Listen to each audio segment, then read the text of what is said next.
Hi y'all, Jill Vanderpool here. I'm a soft pastel artist and welcome to my art studio. I am so excited to walk you through a painting that I just did. This is my Sunrise Over the Field painting, which is really just a beautiful farmland that I painted because I saw the reference photo and it just felt serene and calm. And I live a pretty chaotic life with a toddler, a dog, and a full-time job. So I'm typically trying to find reference photos that are peaceful and bring me a sense of calm in my sort of organized chaos. So thanks for being here. I won't talk too long because I know you guys want to dive into the actual painting, but I just want to say feel free to watch this video at your own pace. Pause it if you need to, fast forward if you're getting bored. You know, it's really meant for you to have the chance to unwind, paint, get some insight into how I make landscapes. So go at your own pace, come as you are, and use the supplies you have. So without further ado, we will dig into the supplies that we're going to use, and I'll start with paper. So I made this particular painting on UART sanded paper. This is a paper I use all the time. It is exactly what it says it is. It is a sanded paper. It feels almost like what you would get at like a hardware store, but it's meant for pastels. This is great. It's super durable. It can even take a wet medium if you're somebody who likes to do underpaintings. This is a great paper. But if you want to use something else, use what you have on hand. Pick your favorite. You could use watercolor paper if you don't have pastel paper, or even regular drawing paper. You just might have a slightly different blending experience, and that's okay. Now, let's talk about the pastels that I used. And don't worry if you don't have all the same ones. In this painting, I used Earthberry, Terry Ludwig, and some Faber-Castell Pastel Pencils, which is a mouthful to say. So those are the supplies that I had on hand, but you can use different ones depending on what you have. So let's dig in. So before we dive in, let's talk about the color palette that I used. You don't need to have the exact same color palette as I do. What we're really looking for are sort of the families of colors and then a range of both dark versions of that color and light versions of that color. I will often refer to this, as many in the art world do, talking about value. So a dark value is a dark color. So for instance, blue. Blue is the hue, but a dark blue is a blue with a dark value or a blue with a lighter value. This is almost white, it's not quite white, but for instance, this one. This is a much lighter value than this one. And value is what's really giving us the contrast. For instance, if you're using two colors, so I've got a very light yellow and a very pale white here. These are the same value, even though they're different colors, which is why you don't really get a lot of contrast. So our family of colors are what we're looking at, and then our contrasting values. So dark blues to light blues. We've got a dark, almost black, not quite, maybe charcoal, dark brown, using some oranges all the way up to light yellow, some greens from very deep green to a light pale green, and then some dusty pinks, which I am a huge fan of. So you don't need to have all the same ones, but look for things in your palette that sort of have some blues, maybe some reds and oranges, greens and pinks, and then a range of light to dark. The other thing I'll talk about is these are pastel pencils, which are great. These are from Faber-Castell. Very affordable, work really well. And I'm using these just to help bring in some of the texture to the grass because you get a little bit finer detail there. Regular color pencils won't work the same way on soft pastel, so you'll want to look to have a pastel pencil. Many brands make them. Faber-Castell I think is a really good brand and pretty affordable. Oops.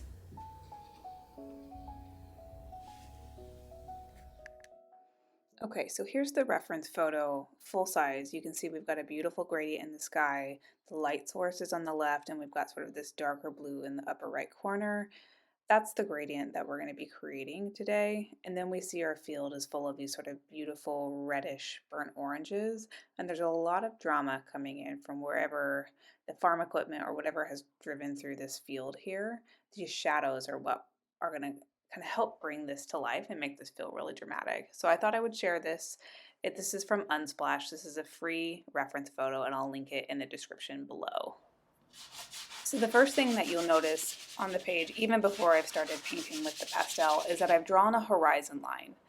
Your horizon line is really important, especially if you're going for a more realistic look, to really anchor where everything is on the page. So I've just used a regular mechanical pencil. A lot of people use charcoal if you have that.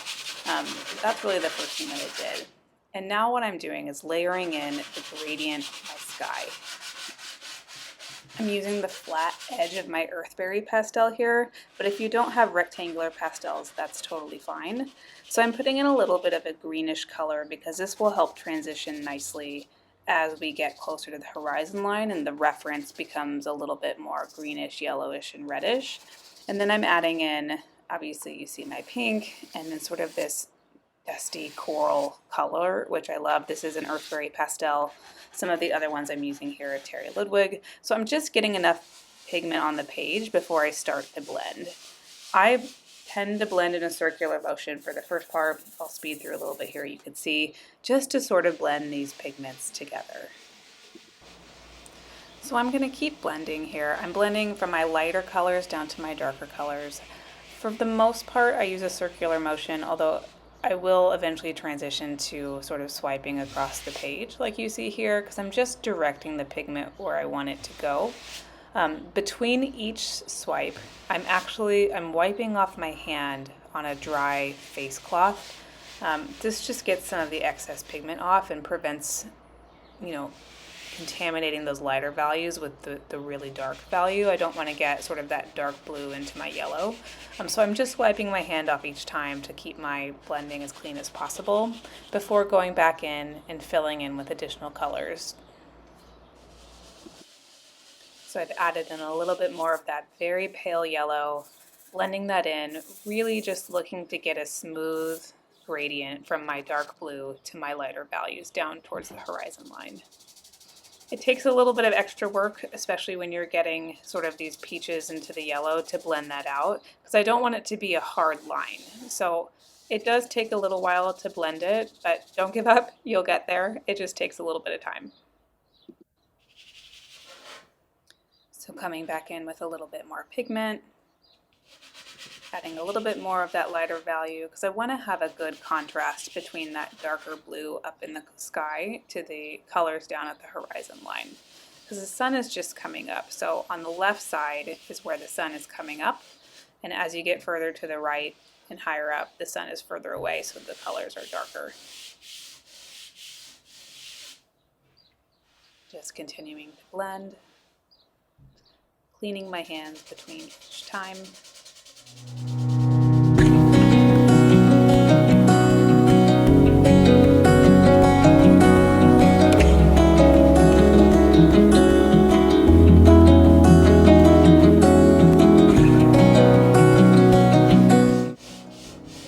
And don't worry too much at your horizon line if you get a little bit of contamination over where you've drawn it. You're going to paint over that in a little bit, but you do want to make sure that you cover it all the way down, because later on when we add in the land, it's very hard to cleanly blend along the horizon line because we're going to use such a darker value. So really focusing on the sky and getting that where we want it. I added in a little bit more of a bolder yellow there to get some of those oranges blended in, and then coming back in with that pale yellow again. So I'm just going to keep on adding in a few colors and pigments, blending it, seeing if I'm happy. I'm really getting in that sky background before we go in and add clouds shortly. I think painting with pastels is one of those things that takes lots of layers, some trial and error.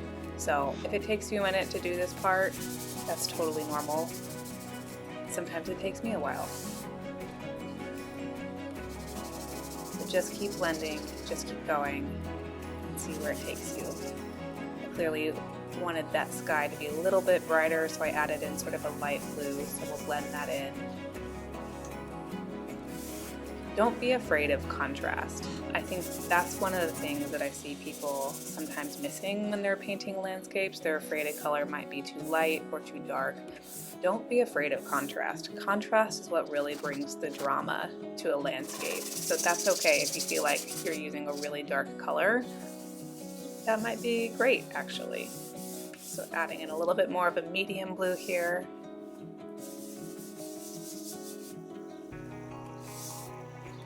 Blending it out some more.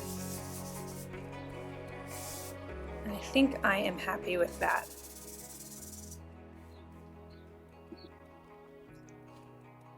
Okay, so now we're ready for some of the clouds that are part of this scene.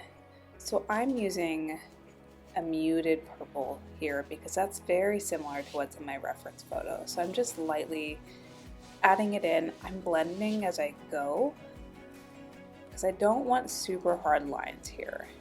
So I'm just going to add it in, blend, sort of direct the pigment in the direction that I want it to go, and start building out those initial shapes of the clouds.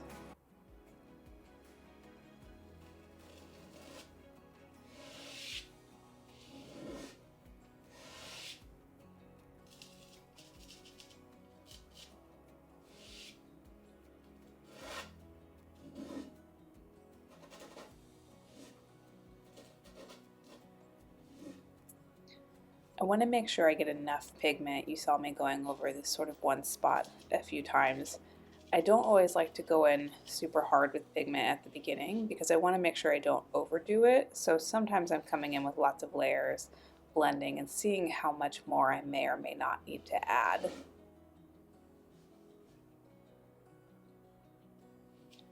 And then I'm going to start building out more of that shape as it comes across the skyline.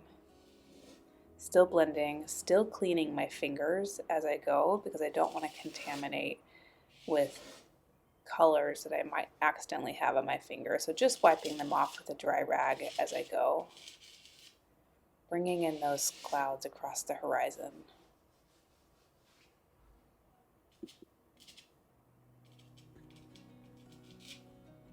I'm still using the edge of my pastel here. If you have a rounded pastel, it's really just a light pressure. We don't want to put too much pressure on and get too much pigment, especially if you might be using a little bit more of a buttery or silky pastel.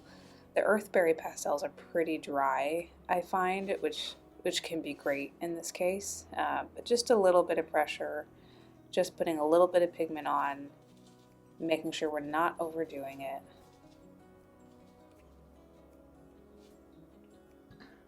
And a little bit of the texture that comes in from that is nice because clouds are not one solid mass. They're airy, they're light, so it's okay if some colors from the under portion of that are shining through. Helps make it a little bit more dynamic, add a little bit more depth.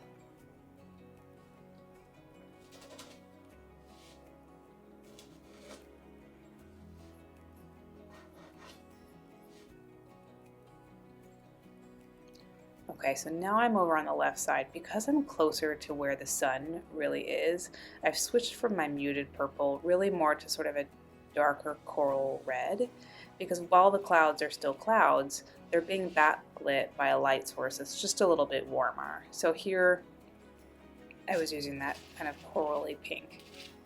Now we're diving into those light, high up in the atmosphere clouds. So I'm using a almost white earthberry. It's got a flat edge to it, so I'm just lightly tapping, just dragging a little pigment along. I like that this can feel kind of airy because, like I just mentioned, clouds are not just solid masses in the sky, so you can let a little bit of that texture come through and then blending with your finger as you go. It's important here because we're using this light color to be cleaning your finger after you blend each time.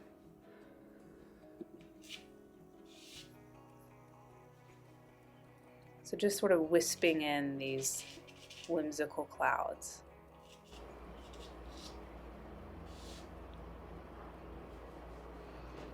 Feel free to take some creative liberties here if you want. Clouds are ever changing, constantly moving, so you can follow the reference photo, or if you wanted to add in your own variation to that, like, feel empowered.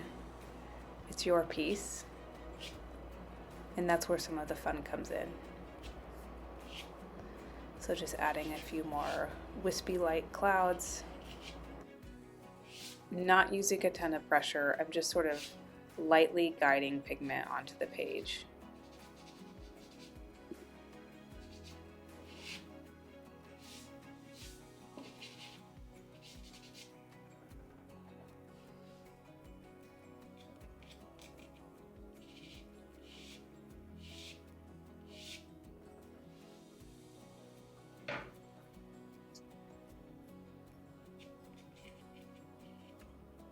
Still being careful to clean my fingers as I'm blending here because I'm putting in a light pigment on a darker background. It's important to kind of clean your fingers as you go, just on a dry rag. You don't need to wash them each time, but something that keeps that dark pigment from contaminating where you want maybe the lighter pigment to go.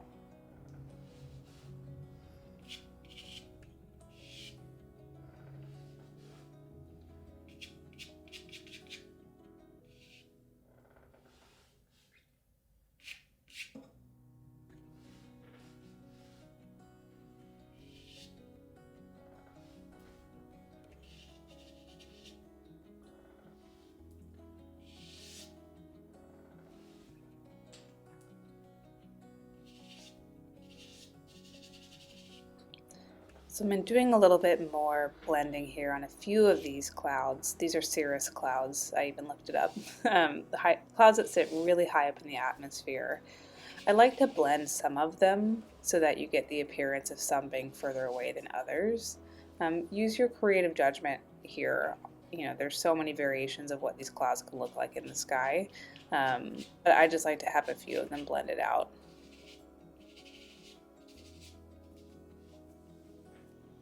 So once you feel good about where your sky is, we're going to move on into the land.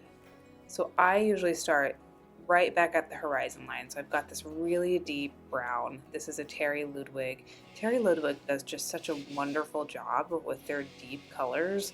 So I'm just going in and really reinforcing that horizon line. Your horizon line gives you so much perspective in a landscape painting that you don't want to neglect exactly where that is. So really making sure we know exactly where the horizon line is and emphasizing that.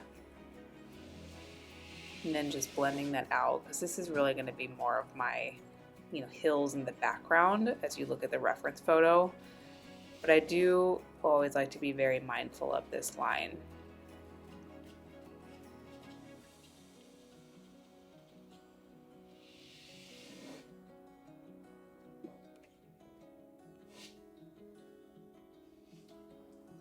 So I've got a really strong horizon line. Now what I'm doing is there are a few things in the reference photo that are probably trees out in the distance. I like to just add a little bit of detail to those. You can see I'm just sort of dotting them in. We're not going to go in and look for every single perfect branch from a tree, but just adding in a little bit of trees. Could be somebody's house in the distance. And then we're going to start building out those hills. They're pretty silhouetted in the background, so I'm still using that dark pastel from Terry Ludwig, and then I'm going to blend it out. I don't want my pigment to be too thick here because we're going to add some lighter colors on top to help give it a little bit of depth. So coming in with this deep red, this is an earthberry deep red. Coming in with a little bit more of a burnt orange.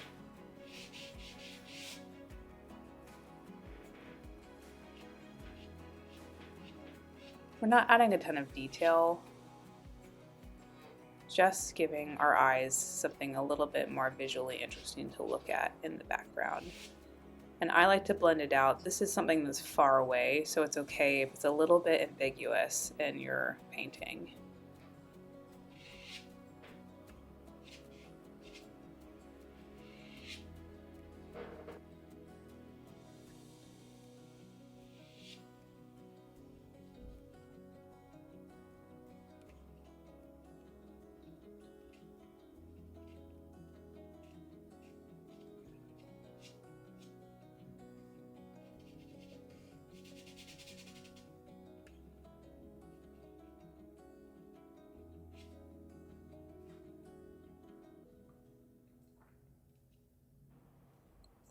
So once we've got a little bit of detail in our distant hills, I've added a little bit of a lighter orange to it. I'm going to start blocking in some larger spaces in the foreground. I love this pastel. This is a Terry Ludwig. It's so pretty. Just blending it out a little bit because you don't want to get too much pigment. So if you can spread your pigment out, I think that's helpful later on when you're trying to add details. Because it can get muddy really quickly. So On the left, a little bit of a lighter color. As you move towards the right, it's getting a little bit darker because that's further away from our light source. Adding in a little green. Most of this is sort of functioning as an underpainting for where we'll ultimately add some more details in a bit, but it's nice to sort of block in some larger colors.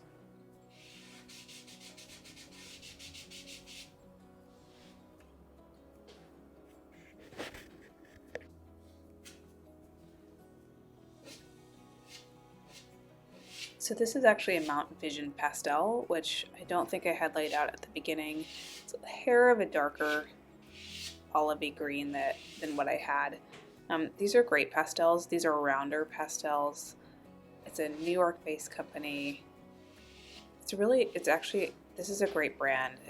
They're really large pastel sticks. You're getting good value. I'm just adding in some of that kind of olivey green, adding in some pigment over in my foreground. This will get blended out later on. But just in my mind, I'm sort of mapping out, where some of the shadows in the field are going to go and helping give myself a visual reference as I continue to build out this field.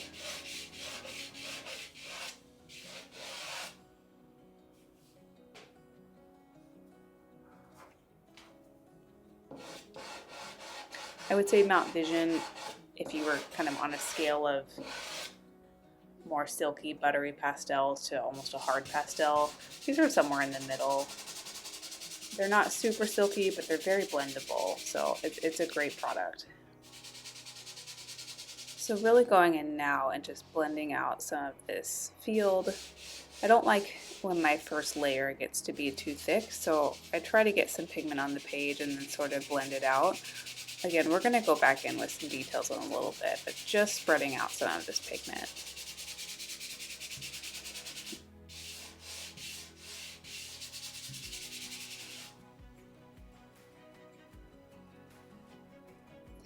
So you'll see I'm coming back in with my dark brown against the sort of the base of those fields. I always like to keep a really strong horizon line, so I will oftentimes paint the foreground and sort of re-emphasize the background just to make sure I don't lose that.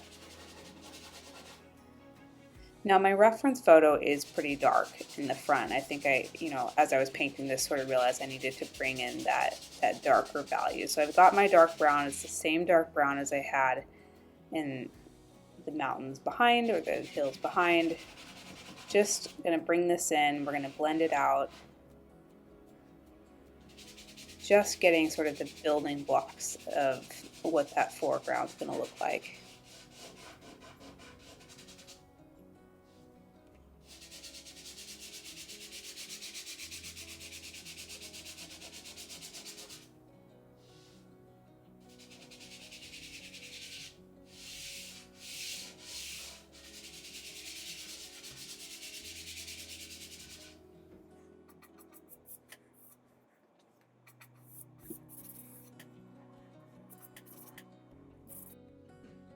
So I did a little bit of fast forwarding. Occasionally as I'm painting, I sort of experiment with colors and will occasionally bring things in, blend it out, and realize it wasn't the direction that I wanted to go. And that's okay. That's part of the process. So I brought in an earthberry pastel here. And we're just continuing to sort of build these layers. The foreground is pretty dark in this painting, so I don't want to go too light because the shadows are partly implied by this base layer that I've got. Now I'm coming back in with this beautiful sort of burnt orange, and I'm just starting to lightly tap in where I think the kind of rows of wheat are in the painting.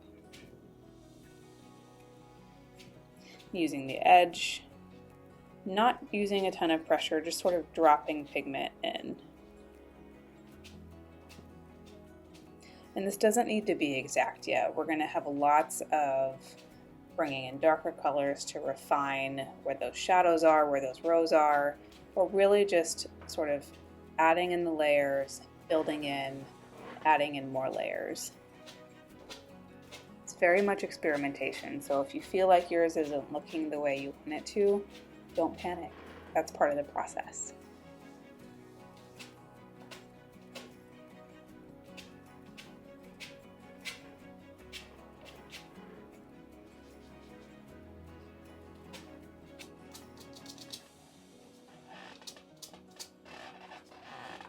Still using the flat edge of this pastel.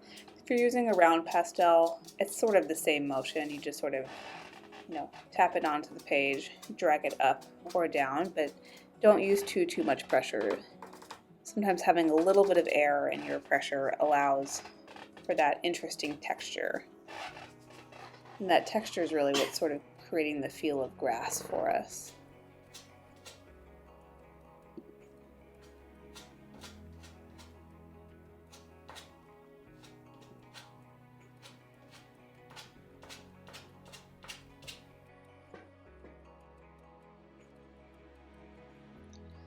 Okay, so I've grabbed a Terry Ludwig. This is a really dark, almost forest green. It's beautiful pastel. In the reference photo, you can tell there are places in this field where they've had farm equipment going through. So I'm just starting to mark out where I might want to add those shadows in. I'll go back in later and add more depth to them, but I just want to make sure that I keep these lines straight and sort of have, there's a vanishing point off in the distance on the far right. That's helping to give this field perspective. I think if you're trying to do more realistic landscapes, it's really important that you keep your lines kind of straight. That's what helps make it feel real. So just dropping in a few of these. They will adjust as we continue to drop in layers, but this is really helping to give myself a map of what's to come.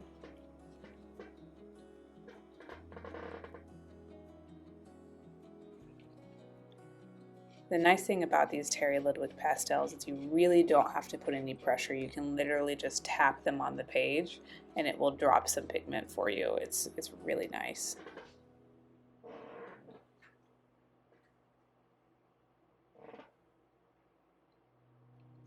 I'm going in with a little bit of a grayer one because as we get further away, we don't have to use as dark of a color to get that line in. So just trying to make sure we keep that a little bit subtle as we get really far into the distance, but closer to us we want to really lean in on that contrast.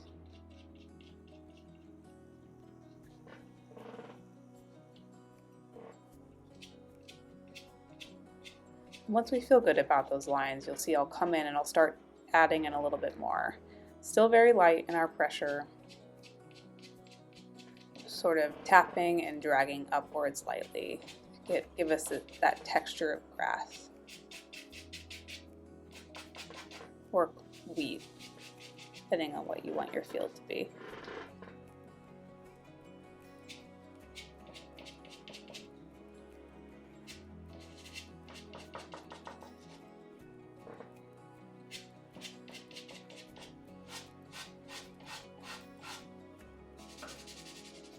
I'm really filling in this corner at the front because that's what's closest to us. I think one of the ways to help give your pastel landscapes depth is to have the foreground and those really, sort of front corners very dark. Can help make this feel like it's got more depth to it. So don't be afraid of your dark colors. They're your friend.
Now that we have sort of our general lines mapped out, I like to start going in with my lighter colors. So I'm back at my kind of burnt orange to start adding in some more textures. This whole process, like I've mentioned, is going to be sort of iterative around layers. So adding in some darks, seeing how we like it, coming back in with my lighter colors.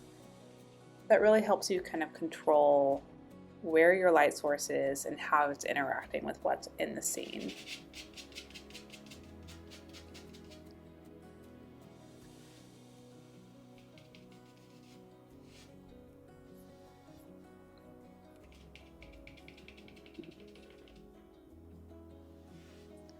I am occasionally coming in with my finger and just sort of lightly smudging, particularly some areas in the distance where I don't want to have a particularly hard line yet. Adding in some of these lighter greens as I get closer to the foreground.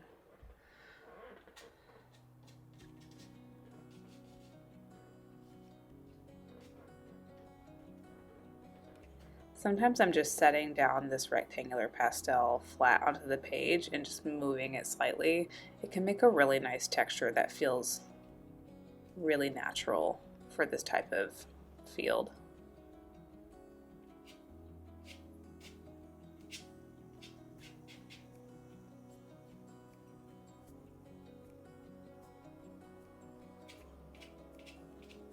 Coming in with a little bit more of this orange. It feels so rustic. I love this color.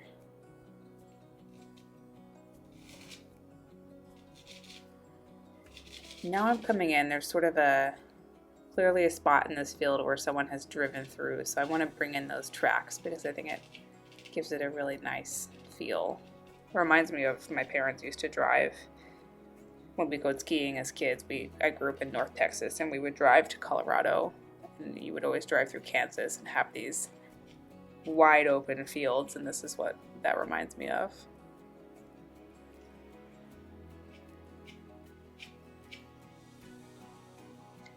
And as you're drawing tracks in this case, as they get further away, they also get closer together. So be really thoughtful as you look at the reference photo as you're painting it to follow those lines closely, because that's going to help give you that right perspective. It doesn't matter if you've painted every blade of grass, but if you've sort of accurately portrayed how a road moves into the distance or how these tire tracks move into the distance, that's really, really compelling for the eye.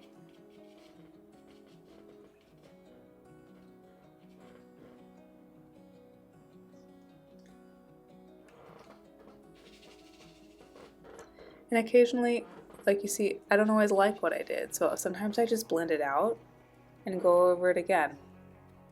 So if you feel like you're in the ugly stage of a painting midway through, welcome. We're all here with you. Just keep going. Believe in it. You'll get past the ugly stage. Every painting has an ugly stage partway through.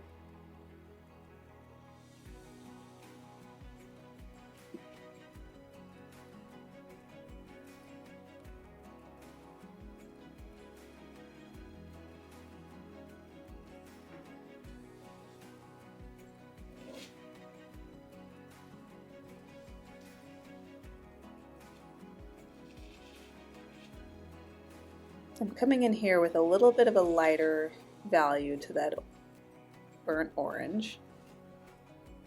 Further away, in this particular painting, I'm a little closer to the light source, so that field in the distance is getting a little bit more light than the field that's close to me.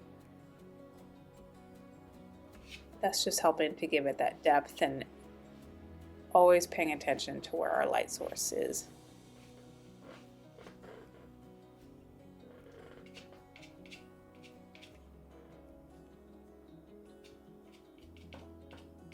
Just tapping in some grasses here.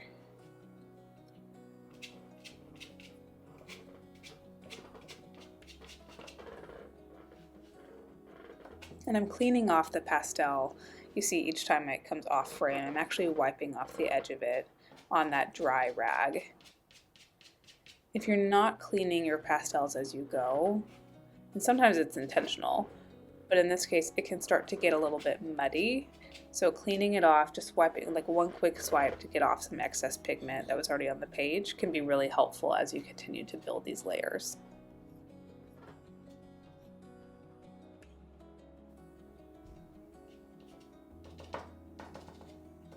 Adding in a little bit of green because I like it.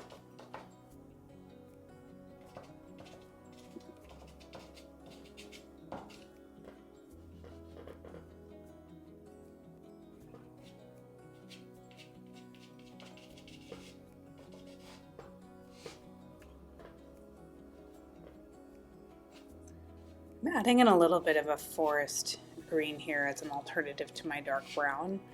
It's a different value still than my orange, but it's not as dark as that dark brown, so it gives me a little bit of depth, a little bit of contrast without having to go straight into the darkest of dark colors. And then coming back in to darken my foreground again a little bit more. This is sort of this deep emerald green from Terry Ludwig. If you love pastels, Terry Ludwig deep colors are fantastic. They're so rich.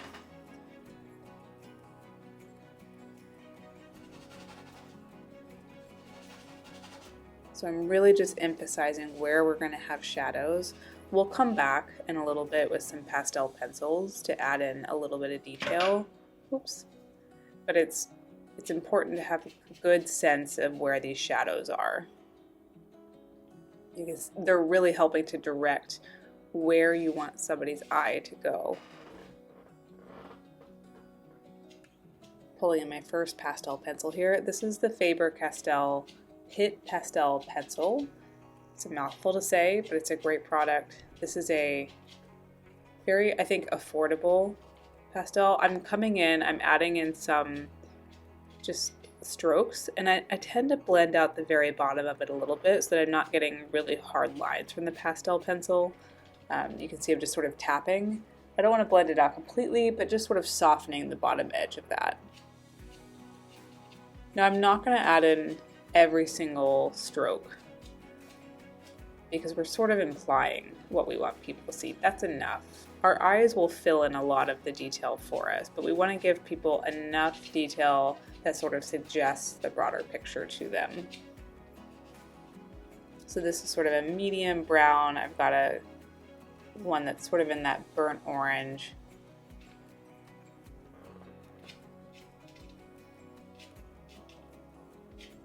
Just helping to bring in a little bit of detail here. I'll come back in with my pastels some more.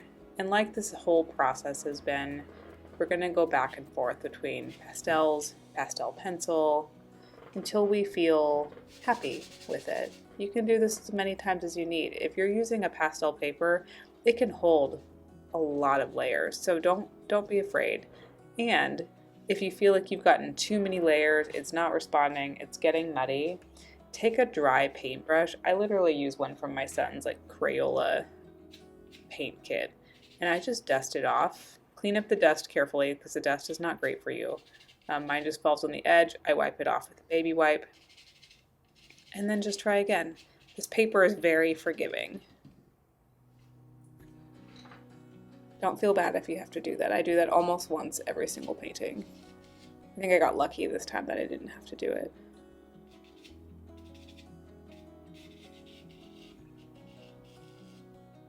Just re-emphasizing some of those shadow lines where we've got the field, where they've had farm equipment come through.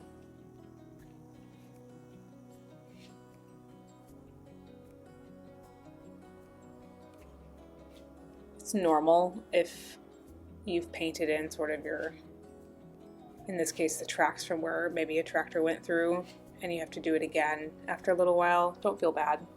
It doesn't mean that you've added too much in. It's part of the process.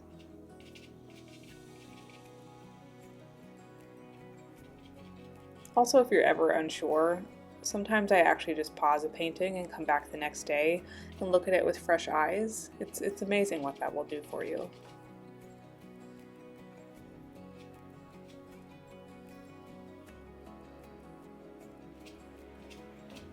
This is that dark terry little bit green again. Just using the edge. I'll fast forward a little bit. Feel free to pause if you need a minute. It's always okay to pause.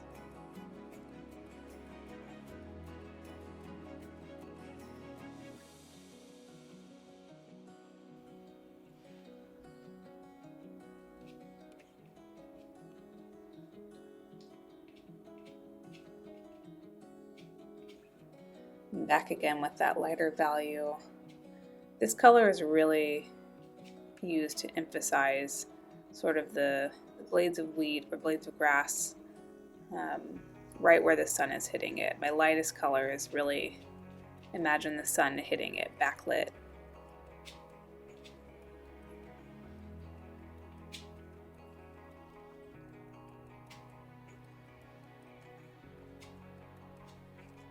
Lightly tapping it.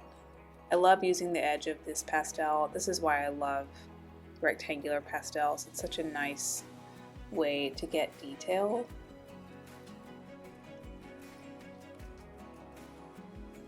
I'll fast forward through here a little bit, just tapping in, finding those places where we want to bring in the light. Always keeping an eye on our lines.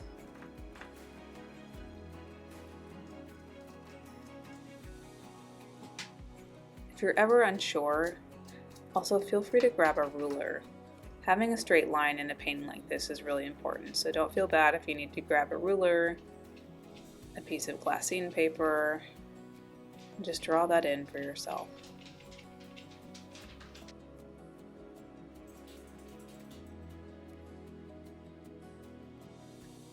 Adding in some light details here with a pencil. We're not doing every blade, but we're making sure that we're keeping the integrity of those lines, especially as we get closer to the foreground, as in theory, these are the pieces of the field that would be closest to your eyes. That's where we're paying the most attention.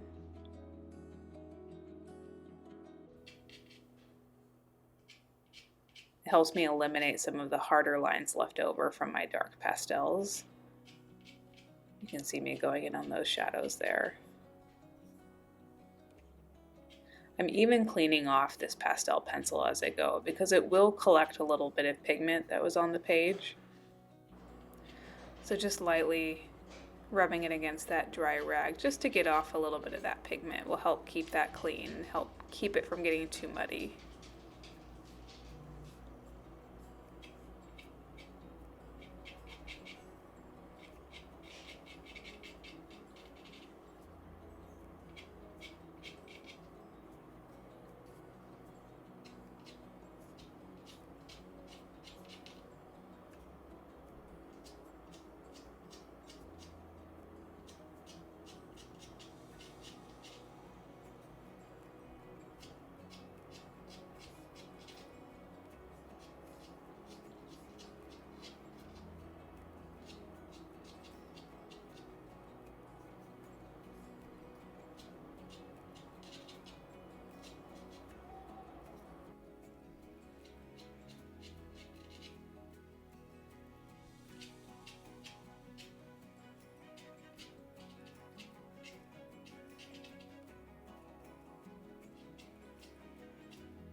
So I think this is almost where I'd like it. I'm going to come back in with a little bit of this olivey green and add a little more depth to the fields that are in the distance.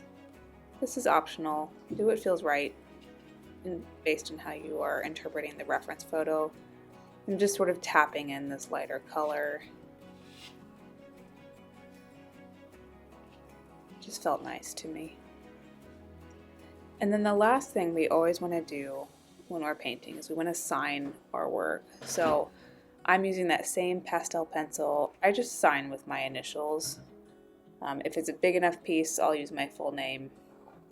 You should just do what feels right for you. I hope you enjoyed this video. If you want to support me, follow me on social, subscribe to my channel, share this video, and thanks for being here. Happy pasteling.